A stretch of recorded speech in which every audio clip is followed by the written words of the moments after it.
Bonjour et bienvenue sur le podcast One Thing in a French Day.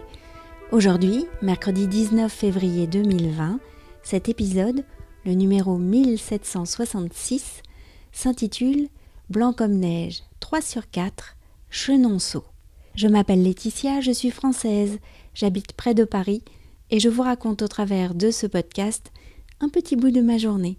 Le texte du podcast est disponible en vous abonnant à la newsletter sur onethinginafrenchday.com.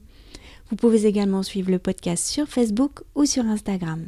Aujourd'hui, 3e épisode de la mini-série hivernale Blanc comme neige. Dans cette mini-série, chacun des 4 épisodes parle de la neige.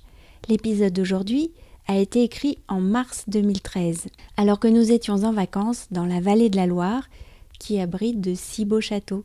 Vous savez, ceux dont les noms font rêver, Chambord, Chenonceau, Chaumont, Amboise, Cheverny, Azel-Rideau, et j'en passe. Allez, passons à l'épisode d'aujourd'hui, Chenonceau. Nous mettions la radio dès que nous montions en voiture pour prendre des nouvelles, et en milieu de semaine, il était surtout question de la neige qui était tombée sur le nord de la France. Des autoroutes bloquées dans le nord et en Normandie, des gens maintenus pendant des heures dans leur voiture, certains évacués pour dormir dans des gymnases. Caroline et Natacha nous faisaient parvenir des photos incroyables par SMS. Et là où nous étions, rien d'autre qu'un ciel variable, bleu parfois, souvent gris, mais pas de neige. Le matin où nous sommes partis pour Chenonceau, il faisait gris. Ce n'était pas très loin d'Amboise. Nous avons quitté les rives de la Loire pour celles plus secrètes du Cher. Nous sommes arrivés sur le parking, il n'y avait pas grand monde, et puis les tickets achetés, nous avons passé la grille et nous nous sommes retrouvés face à cette magnifique et longue allée blanche bordée de hauts platanes. En la remontant, je m'attendais à être dépassée d'un instant à l'autre par un cavalier du XVIe siècle, le roi Henri II rendant visite à sa favorite, Diane de Poitiers, ou quelque invité se rendant à une fête de Catherine de Médicis, ou encore la jeune Marie Stuart à califourchon sur son cheval.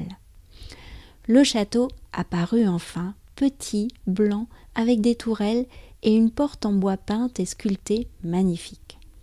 On y accède par un pont en pierre, et à partir de là, ce fut l'éblouissement. Tout est beau, magnifiquement mis en scène, royalement décoré, fleuri avec goût. Ce château respire l'histoire. Notre visite a été assez courte, mais je ne rêve que d'une chose, retourner à Chenonceau. One Thing in a French Day, c'est fini pour aujourd'hui. Vous pourrez retrouver le début du texte de ce podcast ou vous abonner à la newsletter sur onethinginafrenchday.com. Si vous avez envie de m'envoyer un message, voici mon adresse email frenchday@gmail.com. Voilà, nous sommes mercredi. Je vous dis donc rendez-vous vendredi pour le dernier épisode de la mini-série hivernale Blanc comme neige.